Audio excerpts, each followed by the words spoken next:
Oh, cheers.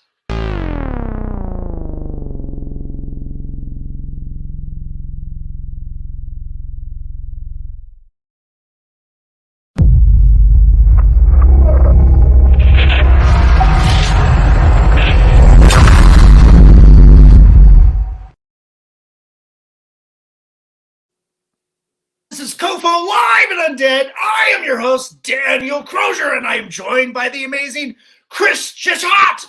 Wow!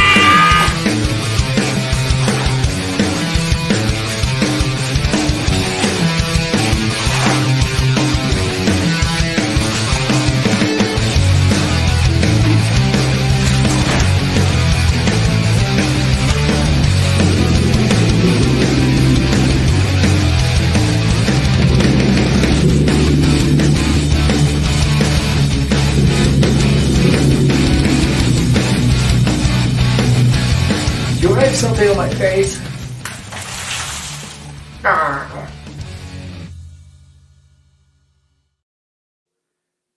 Yo, Chris, how are you? doing great. What's up? You got cleaned up quickly. I did. Yes, I shower very well. Get all the tender spots. A quick turnaround. Yeah. Hell yeah. Oh, it's good to see you, my friend. It's been a little while. Thanks for having me on here. It's really cool. Yeah. Chris, you're an amazing talent here in the community. The creative community of Denver. You're a tattoo artist, sculptor. I mean, you're doing all kinds of amazing creative stuff.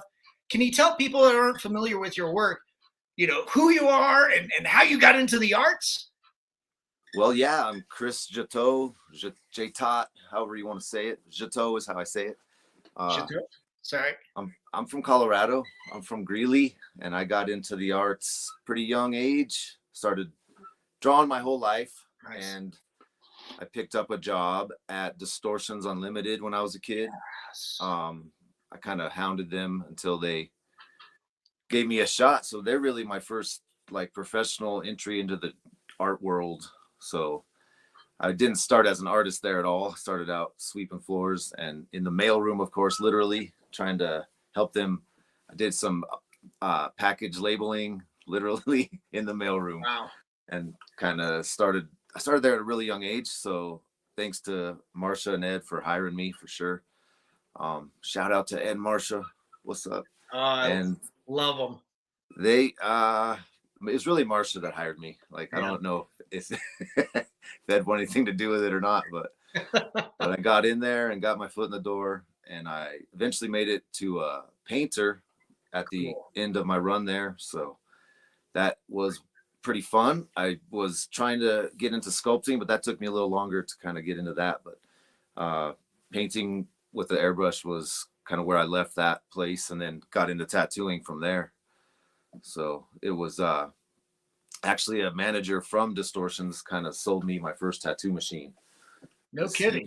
He heard me talking about wanting to get one, and shout out to Pete, and he was a cholo from LA that helped me out get my first machines in my hands, and then that led to me. I was always drawing in high school, so I kind of had a little bit of a portfolio, and that little bit of home tattooing let me feel like I wanted to pursue it. So then I got a professional apprenticeship with Greg Skibo in Fort Collins. Oh, cool. That he was opening a shop in Greeley, and that was what gave me an into tattooing was the Skibo, Greg and Peggy. So they helped me out a lot. That was in '93. I started tattooing right out of high school. So nice. Wow. So I worked for Distortions in junior high and high school. So I kind of like an after school job and then summer job, because they were more seasonal anyway. So they were like a summer season place. So that worked out well. Wow, that's so cool. I'm totally envious of you then, because I grew up around Distortions because I'm from Kersey, and where Ed had his first studio, and I was that kid that was always getting into this dumpster, stealing all the rejects and stuff, and he chased me out a couple times. So So let me add to that. Yeah. So in junior or middle school, my stepdad, he's a cowboy by Mhm. trade, actually. So he was trying to, we were, he didn't like Greeley. Greeley was too big of a city for him. So we Okay. moved to Kersey. I No lived shit. in Kersey. Oh my God, that's awesome. That was, that would have been like 87, I think, 86. Oh my God.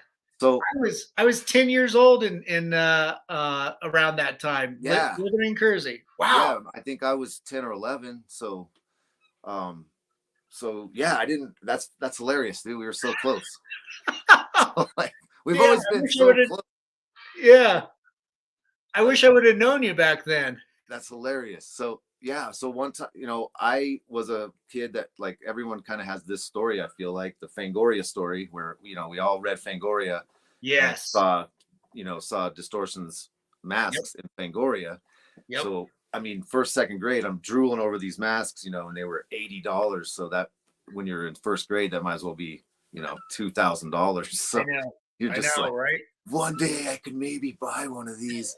But you just stare at those ads. I stared at I mean, that was like one of my favorite parts of Fangoria, were the mask ads. Yep. Uh, so when I remember the day, we're driving through Kersey. We'd already been living there for almost a year. And I wasn't getting along too well with the kids in school there. I don't know. I wasn't fitting in too great. At And Platte so Valley, or yeah, uh-huh. yeah. Yeah, yeah. And so uh my mom was driving me through Kersey, and I saw this building with that.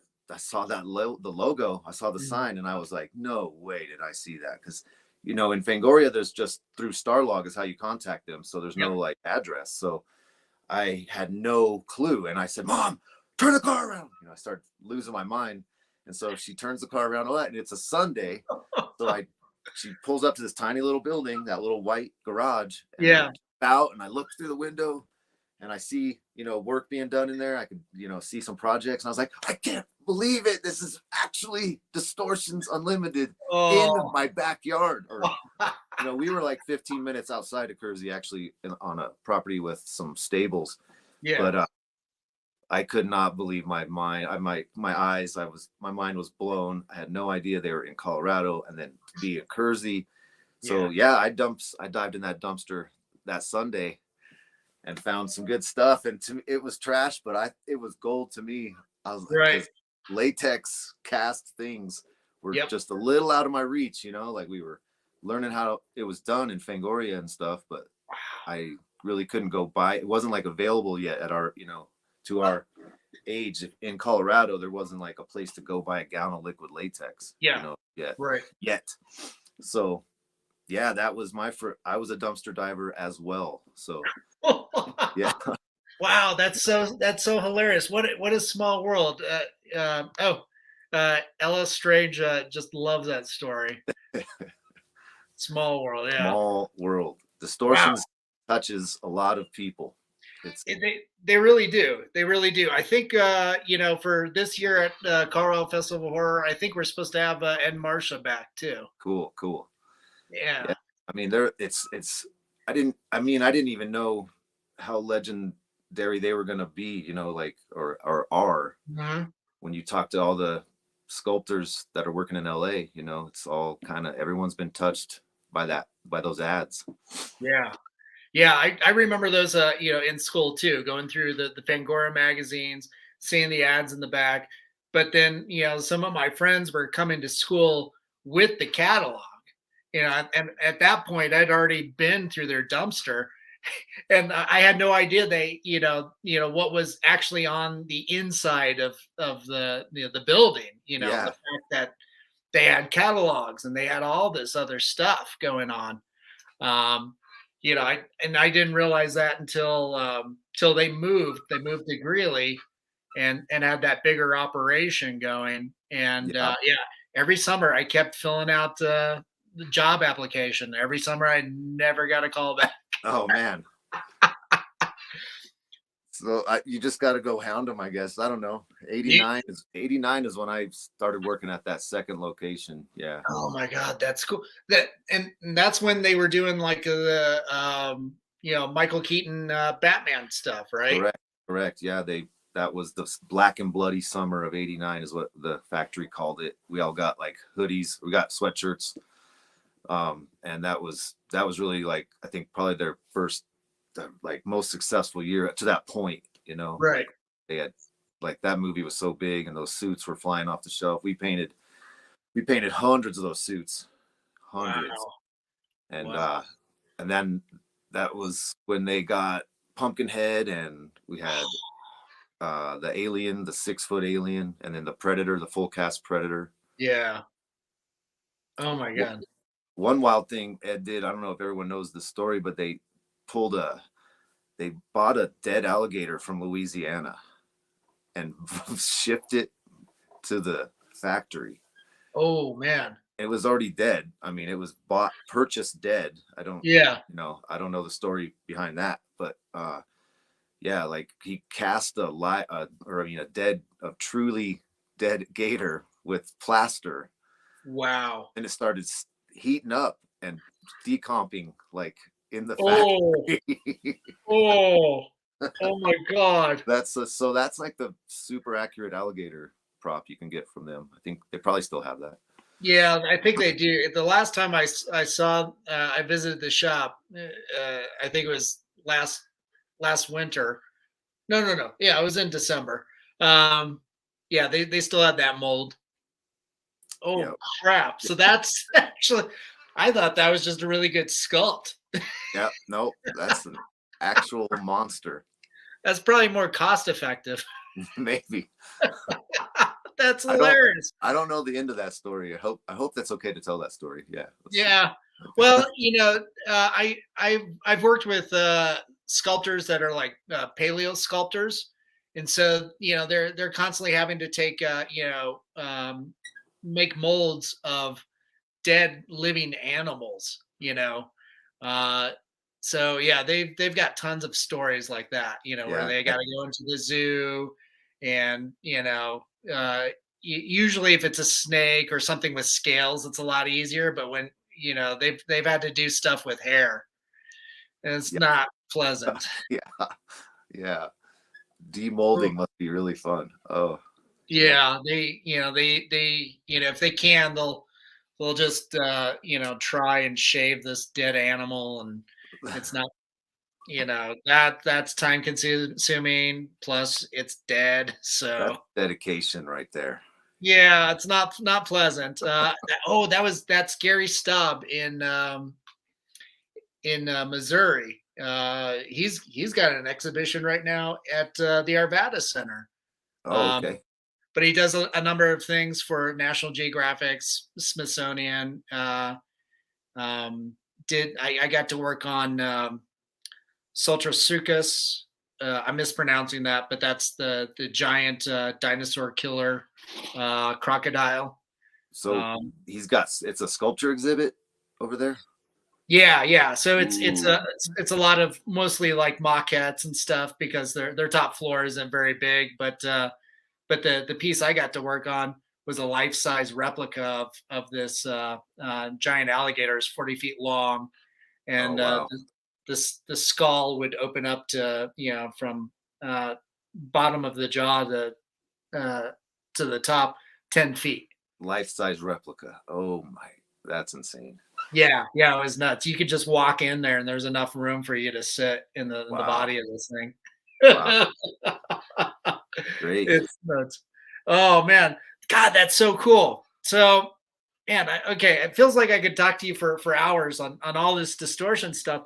But you made the transition. It sounds like in the '90s to doing tattooing, and what was that transition like, going from painting at distortions to tattooing, or was that just you just took to it?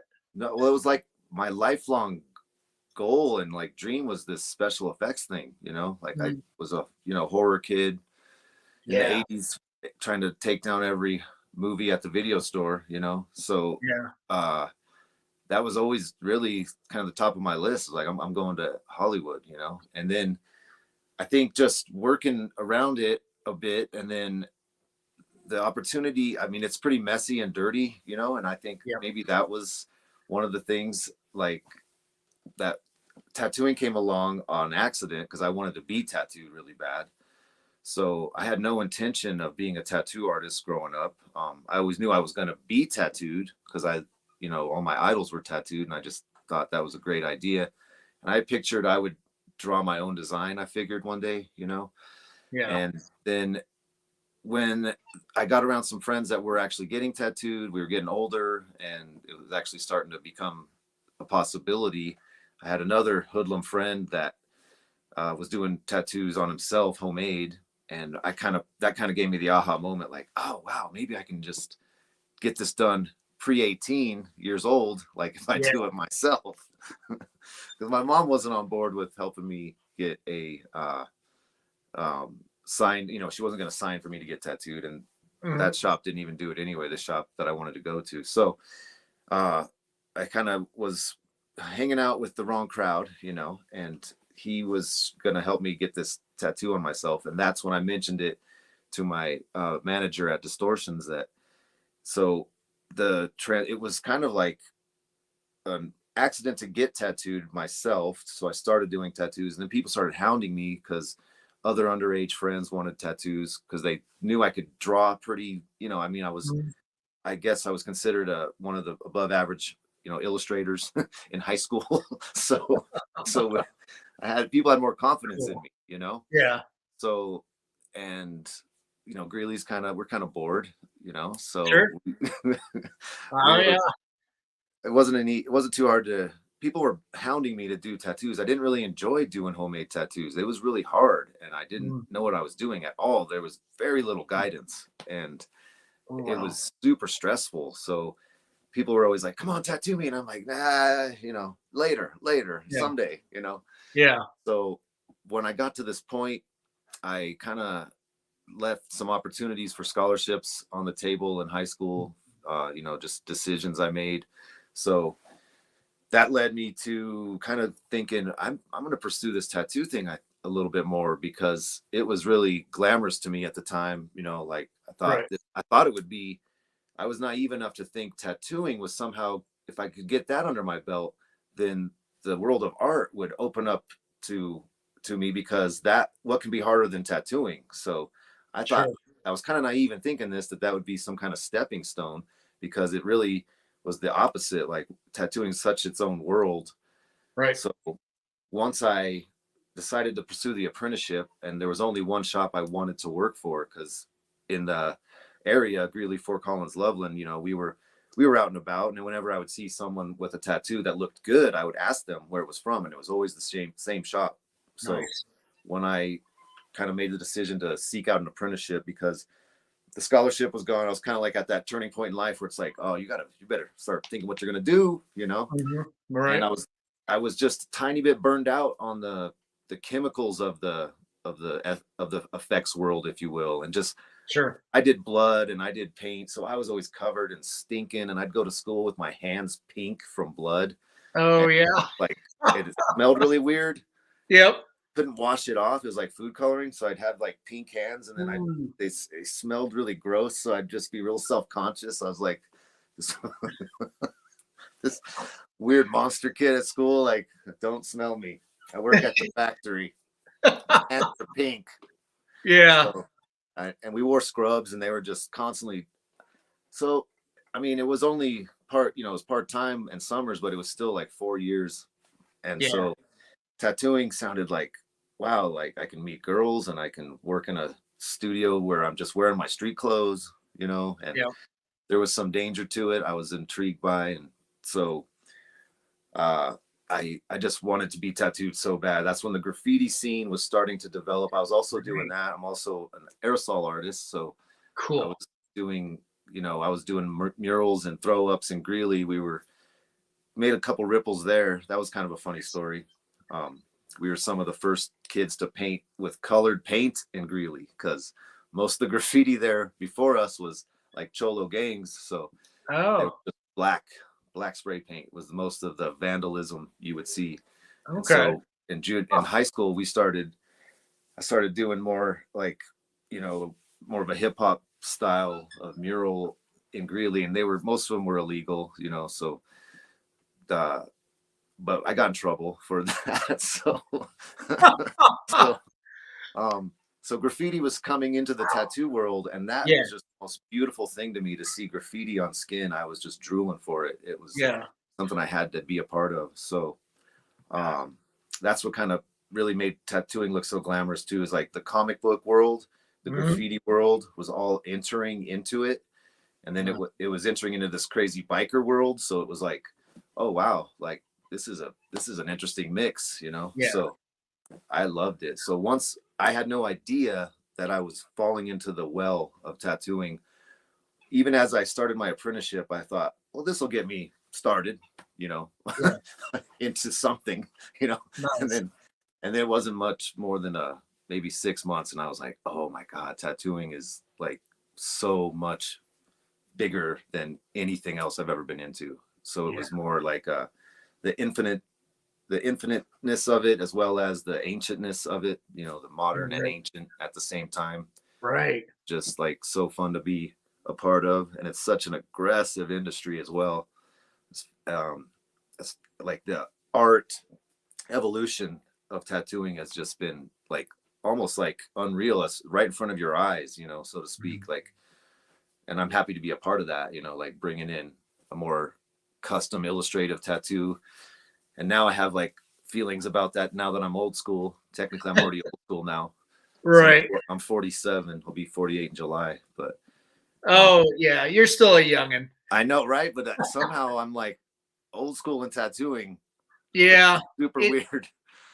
you know, it Not all real goes. old school. Not real old school, Yeah. but like Yeah, it all goes in the blink of an eye, right? You know, all of a sudden you got guys half our age, you know, like, you know, starting out and making a name for themselves and yeah, stuff. It's like, yeah, holy crap. yeah, yeah. And I've been doing it longer than they've been alive, and that kind of a Yep. thing. It's pretty Yeah. weird. Yeah, it's pretty weird. Yeah. Let's start bringing in some of your artwork too. Okay. Yeah. Yeah, Ooh, that was a nice. cool one. Uh, What yeah, what is this on? Let me see if I let that's me a turn off the forearm. banner here. That's a forearm. Okay. And then like the Nice. chairs behind it, they're kind of creating some weird imagery. But yeah, that's like a Viking skull piece, just sort of helmet based on some sort of Viking-esque helmet from Nice. old times.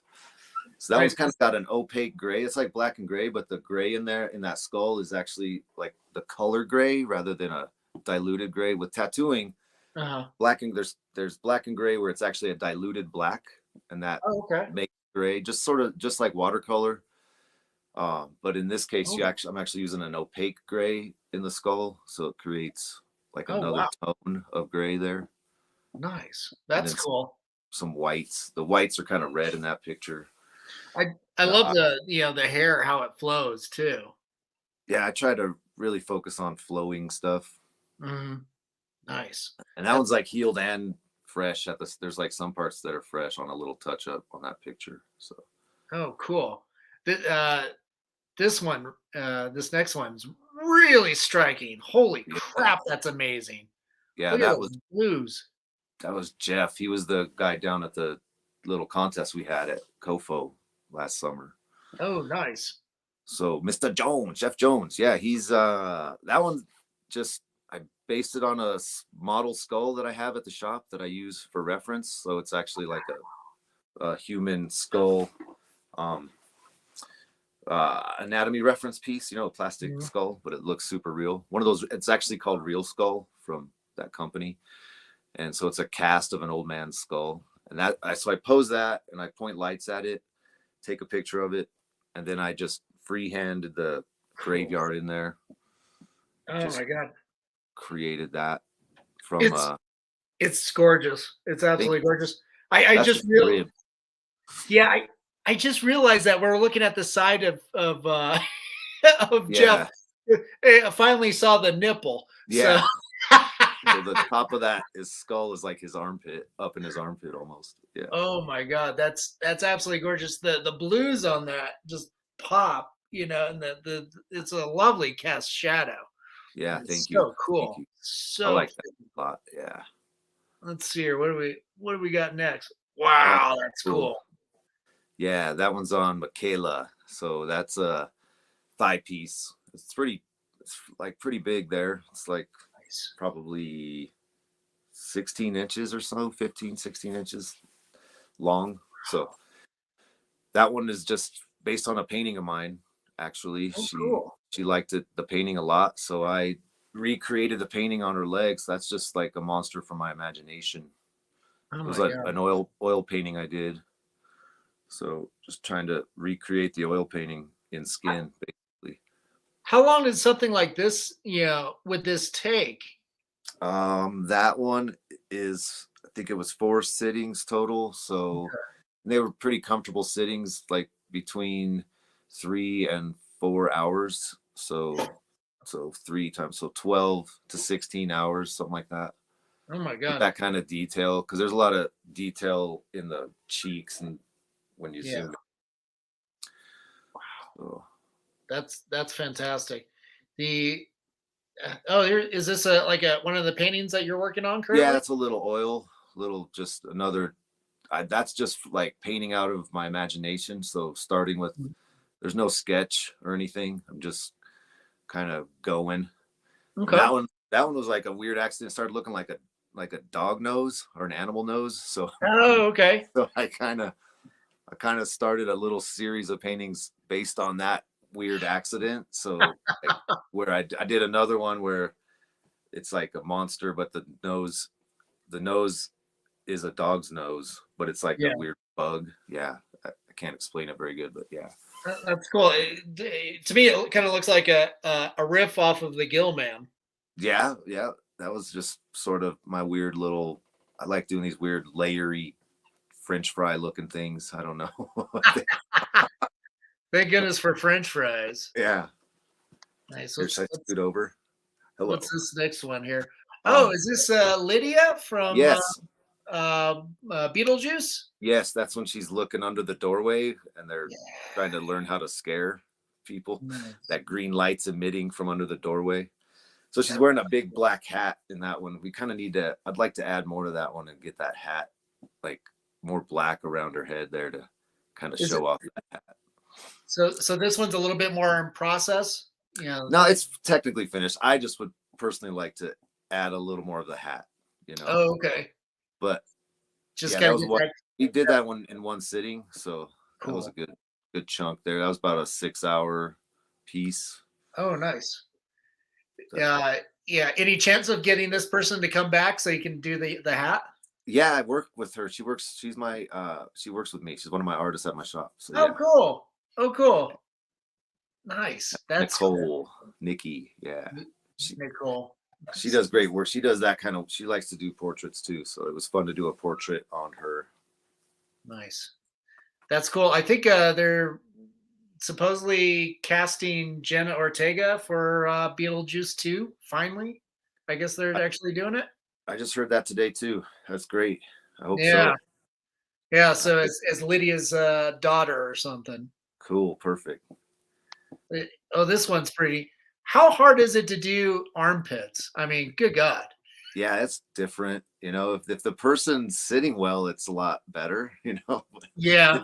That's a sensitive area. So most of the people that get that done do sit well. Like if you were making somebody do that, they'd probably cry. But if you, I I'd be that person, crying. Yeah, yeah, most definitely. that's a real moth. That color scheme is actually a real scheme in nature. I can't remember the name of that moth right now, but it's that's actually how they look.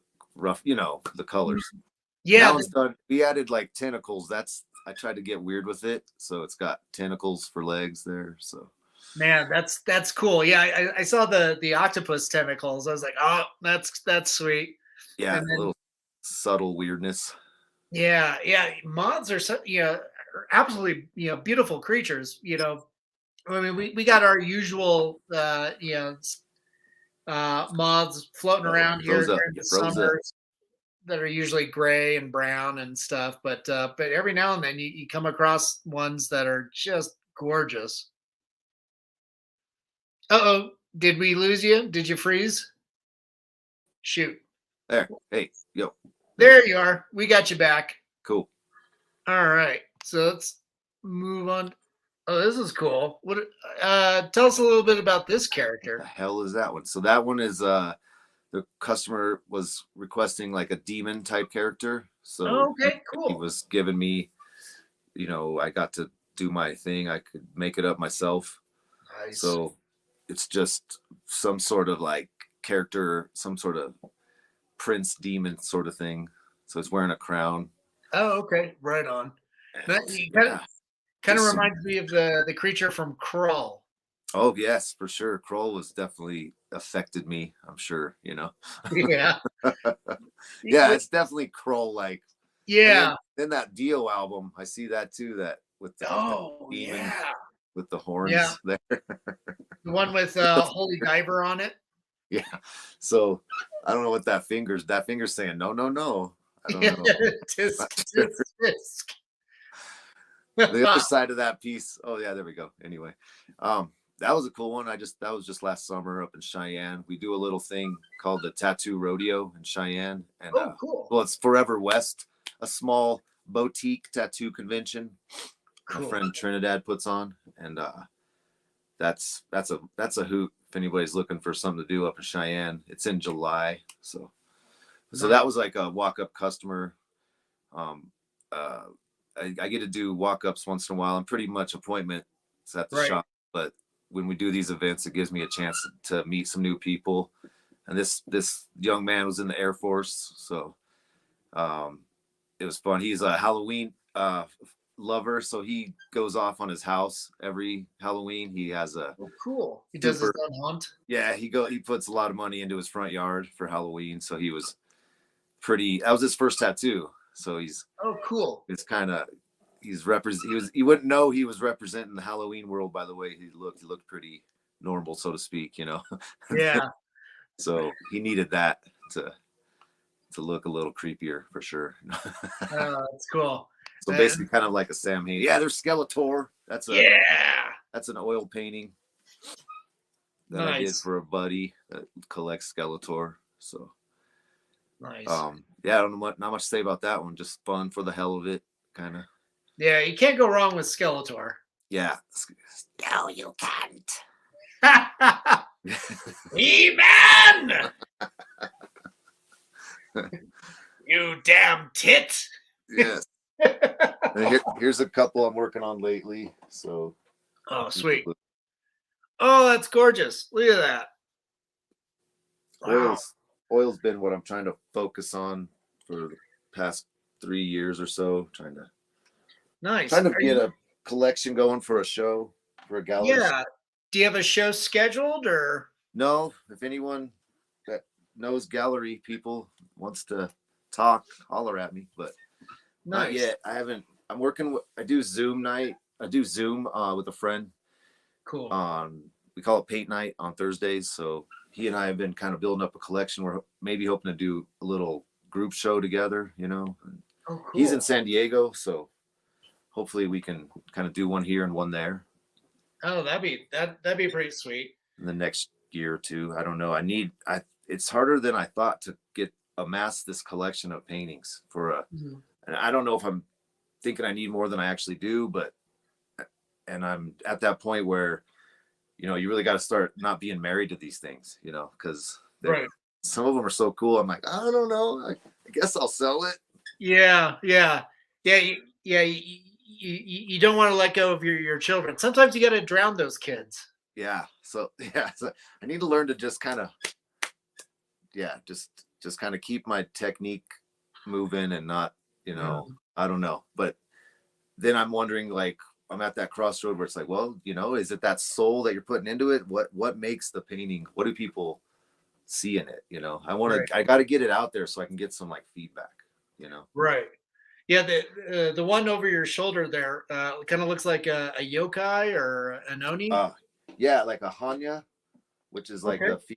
the Japanese demon. Nice. This is like kind of supposed to be the female version of an. Oh shoot! You froze again. I probably froze on your end too. Just hold tight, everybody. We're having technical issues. There he is. Yo. So did you hear what I said? It was like a Hanya. No, Hanya. So there's Hanya and Oni. Hanya is like the female, and Oni is the male in Japanese folklore. Oh, okay. So yeah, this one's kind of based on that. It's kind of cool. Oh, look at the teeth on there, man. That's some amazing detail when you get to look at it close up. Yeah. That's really cool. Yeah, there's kind of a demon theme with all the work. If you can't pick that up yet. Yeah. How many do you have in that collection so far? I mean, there might be some of it's not all demons, so there's a little bit of variance. I have some boat paintings as well, some kind of classic ships at sea sort of stuff. Wow. And then I have some portraits as well, like of actual people, so or celebrities, I mean. So I don't know, I think I'm up around 20 paintings that are sitting in this room. Cool. Give or take, Nice. How many of that 20 are actually like horror themed, like the ones you just showed us? Probably 15. Oh, cool. Yeah, you pretty much got almost a complete show, with you and your buddy. You could probably fill a room. Absolutely. I think we're there. I just want to kind of hone the themes in a little more. I think I need couple more from each little subgenre that I'm kind of picked 3 themes to go with. So like celebrities, demons, and boats. Nice. Celebrities, demons, and boats. Yeah, there's a common thread there.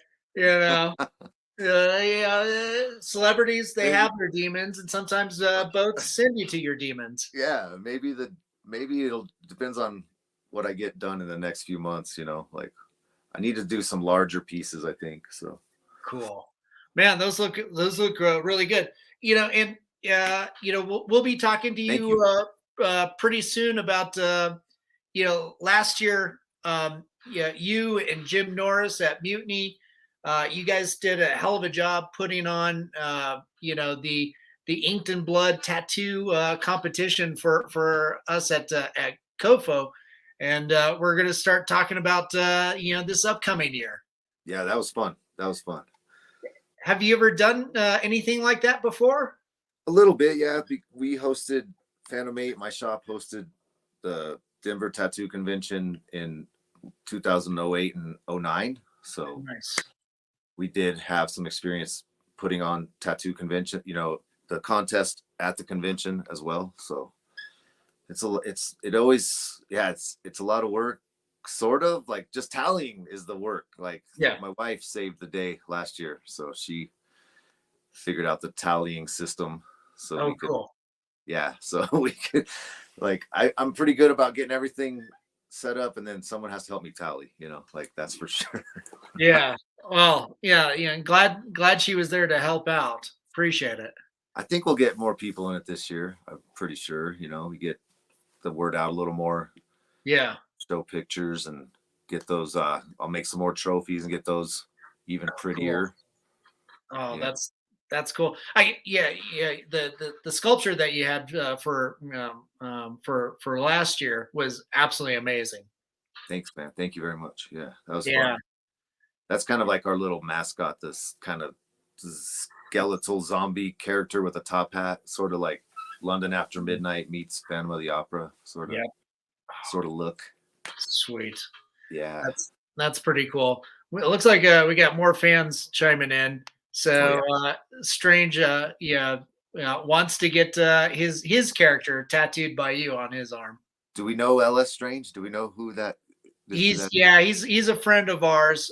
He's him and his wife are novelists. So they have a character called Lester Haywood.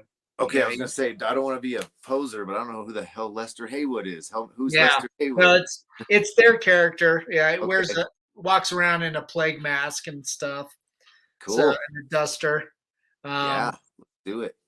And then Adrian chimed in. You're doing awesome, my brother. What's up, Adrian? Love you, man. So yeah, it's fantastic to see all the work that you're doing. You're painting, you're sculpting, you're the tattooing. I mean, it's just no end. Do you ever take a breather? Once, yeah, we're pretty lucky. We get to travel a little bit, take a couple breathers throughout the summer. Cool. So yeah,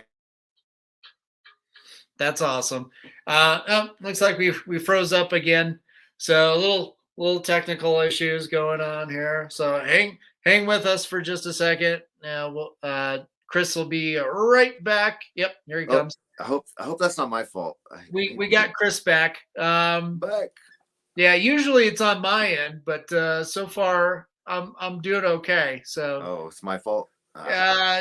don't worry about it. It's Um, these things happen. Shit happens. my kids are upstairs sucking up all the broadband. Oh man. Yeah. Are the kids, tattooing like dad? No, not yet. No, we haven't pursued that yet. My younger daughter has done some tattooing. That was pretty fun on some family, like when she was young. That was pretty Yeah, exciting. that's But cool. now that they're doing their own thing, really, we tried to pull them into the fold, and I'm hoping one day we can all kind of come back together and they can work for the brand. Hopefully we Yeah. expand this into doing clothing and furniture, or who knows what. So, but they have their own jobs. They're adults. So, Nice. but my younger daughter is a little more on the visual artistic side, so she does painting Oh, and cool. some photography, hopefully to pursue photography. And my older daughter likes singing a lot, and she's just kind of doing that as hobby though, pretty much. And she's an assistant manager at a restaurant, so Oh, cool. doing good. Nice. They're still That's at home. They still live with us. So yeah, that's cool. The yeah, it sounds like you kind of want to make it a little bit of a family business to some degree. yeah, I would. I kind of tried, and then I don't know.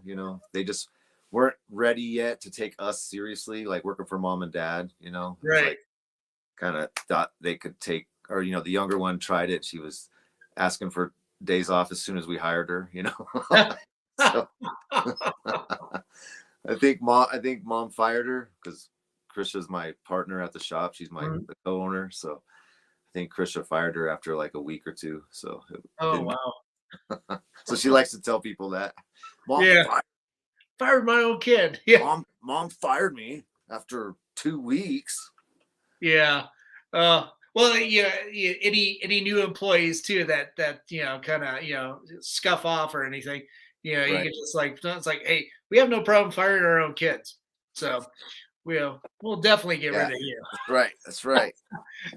So Pay attention. Pay so attention to this. get in line, book your clients and let's go to town. Yeah. Yeah. That's man, that's so cool. Yeah, it's got to be. Yeah, I find it really impressive to be able to you know you know maintain that creative spark, but also being able to do it as the day job, as the business, and still also you're still creating you know on your spare time, still in kind of investigating other areas of creativity nonstop, because I know some other tattoo artists that they go do that as their job, and then they just kind of crash out, and they don't want to do anything creative because that's the day job, on their free time. Yeah. I know a lot of guys like that too. Yeah. I don't know if I just need less sleep, or I don't know. Yeah, I like keeping the hands moving. yeah, Uh, I feel like they all feed each other, and it's all going to come together into this. I feel like I'm just still, I have not peaked yet. I think I have more to do. So, right. and I think it's really going to come together in this cartoon I'm working on that I was mentioning Ooh. privately earlier. So I really want to, I feel like that's the culmination of music that I do, art, the visual art, and directing as well, you know, like trying to the cinematic aspect of it. Yeah. Like that's where I can actually apply everything into one big project and then see where that goes, you know. Yeah. But yeah, I don't know. There is days definitely where tattooing's enough for sure. Yeah. Because there it is. I don't know what, I'm just lucky. I feel lucky that I can turn it on. You know, like I know some people can't, but Yeah. I can get in the zone, and I can, once I get into the shop, and like the rest of the world kind of goes away, and that's something where my purpose is felt, so I can, you know, I have confidence in that when I'm doing that. So it's, Cool. but I definitely feel lucky that I can turn it on, because if I, you know, maybe some people can't, they're not enjoying their job as much, but I do enjoy my job. Like, Yeah. he's got that instant gratification that Yep. most artists don't get a feel, because we create, you know, I'll draw it on the skin, tattoo it, and then we're patting ourselves on the back, like, you know, within hours. So, you know, you sell it, the person's happy. It's like one of the only art forms where all of that can happen in an afternoon, you know, like, Right. and then you don't have to sell it to someone else to sell it, or, you know, it's just you, the client direct, and then they are wearing it, you know. So that is addictive. I know, and a lot of tattooers would agree with that like painting and stuff. I mean, this painting is great outlet, and it sits behind me, and then, you know, but then I have to figure out how to sell it, you know, like that's, so tattooing's been great for me, just because I'm like constantly working and selling my art every day. So Yeah. That's so cool. Yeah, I was just thinking on, yeah, as a tattoo artist, you're sitting there hunched over for hours on end working on this one piece on somebody's body and stuff. Um, Enigma and I, like the only tattoo convention that he ever brought me to as an exhibitor with him. I think it was an event at the Colorado Convention Center, and I couldn't figure out why it was such long hours, because it was like 12, 13 hours that this event was open day, for like the weekend. And finally I realized it's like, oh, because all these tattoo artists have clients coming in, early, and they're working, an hour, 6 hours, sometimes the whole day on a piece. yeah, And sometimes they're there before the show floor opens with a client, and they're there well after. that's me shutting it down. Yeah, I was just like, man, that is some amazing dedication. Yeah, Uh, and those hours are brutal. And yeah, at age 47 now, I'm like, I want to go to a convention, but I used to run those hours, and then we'd go back to the room in the hotel and tattoo more. Like, yeah, what the hell? I don't even know how I did that. So wow, props to young kids. I hope you are staying up all night tattooing. But like, yeah, so that's a brutal. Don't get any ideas for your convention to have those hours. no, man, I wouldn't. I'm just like, nah, 7 hours is good for me, and then let's go hit the bar or something. But yeah, you know, I had to kind of leave a little early last year at your event, but like, I'm always like, it's time to go, because I'm so used to these grueling 13-hour convention floor days where we're wrapping up at 6 or 7. I'm like, what? Right. Okay. Let's go eat. Yeah, most definitely. Oh, that's so cool. Chris, we're about out of time, but is there anything that you want to chat about or bring to the attention before we sign off? You know, I just love people give me a follow if you're interested on Instagram. I don't know, like, I want to talk about that cartoon project I have coming up, but keep your eye out for that. El Chalian, the Cholo Alien, is coming your way. But El Chalian, nice. yes. And just, yeah, like, keep your eye out for some paintings coming your. I'd like to sell some paintings. If anyone wants to commission something cool, let me know. Cool. Nice. Prefer to come up with the idea, mostly myself, but yeah.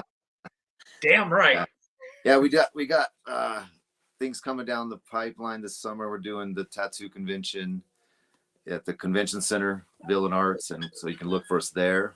It's our 25th anniversary. Phantom 8 is 25 years old. Holy this cow. May. Yeah. Congrats. Thank you. That is amazing.